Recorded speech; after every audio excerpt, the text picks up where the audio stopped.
Dalam sejarah ketamadunan manusia, adanya nama-nama besar yang bukan sahaja tertulis dalam buku, malah terpahat dalam ingatan sebagai suatu simbol keberanian dan kekuatan. Mereka ini bukannya ahli sihir ataupun raja, tapi panglima-panglima perang yang sangat berpengaruh. Hingga kan, kalau dengar nama je pun buatkan ramai yang dah tak senang duduk. Jadi, dalam video kali ini, Prof Tau nak kongsikan pada korang 5 panglima perang yang paling ditakuti di dunia.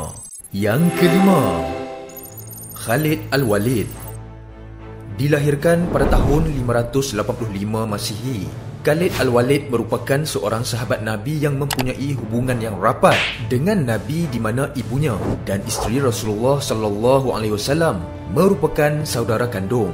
Selain daripada itu, Khalid Al-Walid mempunyai kelebihan lain yang mana tubuhnya tinggi dan berbadan sasa.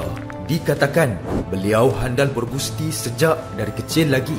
Antara rekod kemenangan beliau yang tercatat dan mengagumkan adalah beliau tak pernah kalah dalam siri peperangan yang beliau tempuhi. Memimpin tentera Islam semasa zaman Rasulullah sallallahu alaihi wasallam, Khalifah Abu Bakar dan Khalifah Umar Al-Khattab. Malah turut serta dalam kemenangan peperangan Mu'tah, Perang Yarmouk dan penaklukan Empayar Parsi dan Byzantine. Selain mempunyai keberanian luar biasa, Khalid Al-Walid turut mahir dalam merangka strategi peperangan hasil daripada kecerdasan akal fikirannya. Sebagai contoh, sewaktu mana siri peperangan Mu'tah, tentera Islam ketika itu hanya sekitar 3,000 orang berdepan 200,000 orang tentera musuh. Dengan kelicikan strategi, Khalid Al-Walid berjaya memperdayakan musuh seolah-olah mempunyai bantuan yang besar hingga membuatkan musuh berundur. Kecekapan serta keberanian inilah sebab mengapa Khalid Al-Walid digelar Saifullah Al-Maslul ataupun pedang Allah yang terhunus. Jap. Jangan lupa untuk likes dan subscribe channel Prof Tau. Yang keempat, Genghis Khan. Kalau Khalid Al-Walid ditakuti kerana keberanian dan rekod yang tak pernah tewas dalam peperangan, panglima kedua pula tak kurang dahsyatnya. Ini kerana Genghis Khan ditakuti disebabkan oleh kegarangan tanpa kompromi, atau bahasa mudahnya, tiada belas ihsan. Nama sebenar beliau adalah Temujin, yang mana merupakan seorang ketua puak kecil di Mongolia pada abad ke-12. Semenjak kecil, beliau telah diuji dengan rencah hidup yang derita, dibuang keluarga, dipulaukan masyarakat, namun kesemua ini membentuk Temujin menjadi seorang pahlawan yang sangat digeruni. Antara potensi awal Temujin adalah dengan berjaya menyatupadukan puak-puak Mongol yang berpecah belah hingga diberi gelaran Genghis Khan, yang mana membawa maksud sang penguasa yang agung. Seperti kita semua maklum, Genghis Khan dikenali kerana berjaya menakluk dari Timur Asia hingga ke sebahagian Eropah, membuatkan Empayar Mongol sangat berkuasa di zaman pemerintahannya. Siri peperangan dan taklukan jajahannya sangat berjaya melangkau beberapa empayar lainnya, di samping menyumbang kepada rangkaian perdagangan terbesar dunia termasuklah laluan sutera. Genghis Khan turut terkenal dengan mempunyai isteri yang ramai, hinggakan pakar sejarah berpendapat satu daripada 200 manusia moden adalah susu galo daripada keturunan Genghis Khan.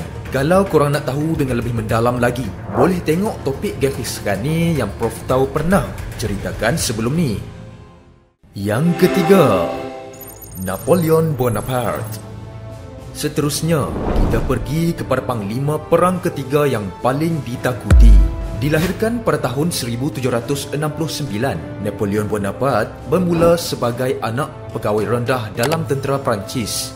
Dengan kelebihan dan bakat kepimpinan yang dimiliki, beliau telah berjaya bangkit semasa era Revolusi Perancis hingga akhirnya menjadi Maharaja Perancis. Menurut catatan sejarah, Napoleon telah memimpin lebih daripada 70 kempen ketenteraan dan menang majoriti daripadanya.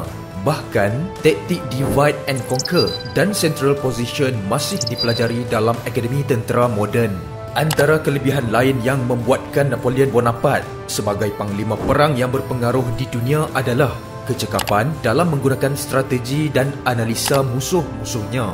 Napoleonic Code, iaitu sistem undang-undang moden, menjadi asas banyak negara pada hari ini. Yang kedua, Alexander the Great. Alexander the Great merupakan suatu nama yang tak asing lagi. Banyak filem yang mengadaptasi kisah kepahlawanan Alexander the Great ni. Alexander yang ketiga dari Macedonia, lebih dikenali sebagai Alexander the Great, merupakan seorang panglima dan raja yang lahir pada tahun 356 sebelum Masihi. Dalam usia yang sangat muda, beliau menakluk dunia dari Greece hingga ke India dan mencipta empayar yang luasnya lebih besar dari apa yang dunia pernah lihat ketika itu. Antara kehebatan yang tercatat adalah beliau menjadi raja muda, iaitu pada usia 20 tahun selepas kemangkatan ayahnya Raja Philip yang kedua. Dalam masa hanya 10 tahun, beliau berjaya menakluk wilayah seluas lebih 5 juta kilometer persegi dan dikatakan beliau tak pernah tewas dalam mana-mana siri peperangan. Alexander adalah jeneral yang sangat berani, berfikiran ke depan dan taktikal yang mengagumkan. Beliau memperkenalkan formasi phalanx yang sangat berkesan di mana barisan askar dengan tombok panjang akan mara ke dalam formasi yang padat, menghancurkan barisan lawan sebelum mereka sempat menyerang balik. Dalam pertempuran Gaugamela, walaupun tentera Parsi jauh lebih ramai, Alexander the Great mengalahkan mereka dengan serangan kilat ke arah Darius yang ketiga, iaitu Raja Parsi.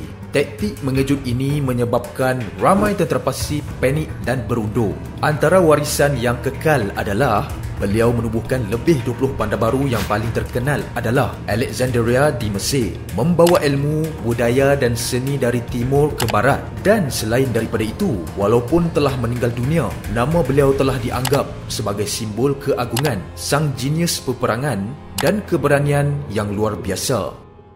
Yang pertama, Salahuddin Al-Ayyubi. Untuk senarai pertama bagi panglima perang yang paling ditakuti adalah Salahuddin Al-Ayyubi. Dilahirkan di Iraq pada tahun 1137. Beliau merupakan panglima Islam yang paling dikenali dalam perang salib, terutama dalam penaklukan semula Baitul Maqdis pada tahun 1187.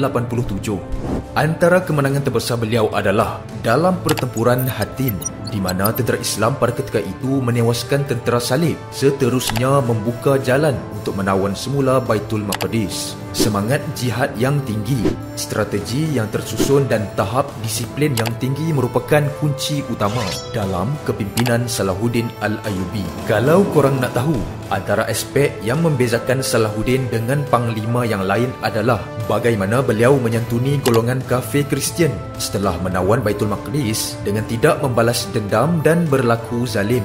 Beliau juga turut menghantar buah-buahan sebagai tanda penghormatan kepada Raja Richard the Lionheart ketika baginda sakit. Kata-kata keramat yang pernah diucapkan musuhnya, iaitu Raja Richard, "Jika aku tidak dapat memiliki Baitul Maqdis, biarlah ia dimiliki oleh lelaki seagung Salahuddin." Macam mana? Apa pendapat korang dengan senarai yang Wolftow nyatakan ni? Adakah korang setuju atau ada lagi senarai yang tak dinyatakan? Boleh tulis di ruang komen di bawah. Rasanya setakat ni dahulu perkongsian untuk video kali ini. Jumpa lagi di video yang akan datang semua.